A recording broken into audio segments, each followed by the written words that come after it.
In today's tutorial, we are going to talk about the send later function in email marketing campaigns. So when you're in your email marketing campaigns, you can come down and hit the send button.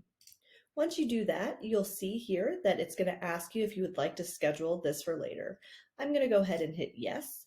And now a new module pops up. I'm going to select the date and time and when I want to send this out.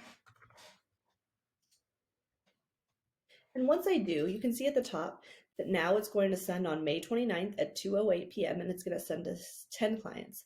So I'm going to go ahead and schedule that send. Now, if you go to your campaigns up here, you will see that this campaign is set for May 29th at 2:08 and will send to my clients there. If you are in an email campaign, you can do save and send and also toggle it on from here. I hope that helps. And if you have any questions, always let us know.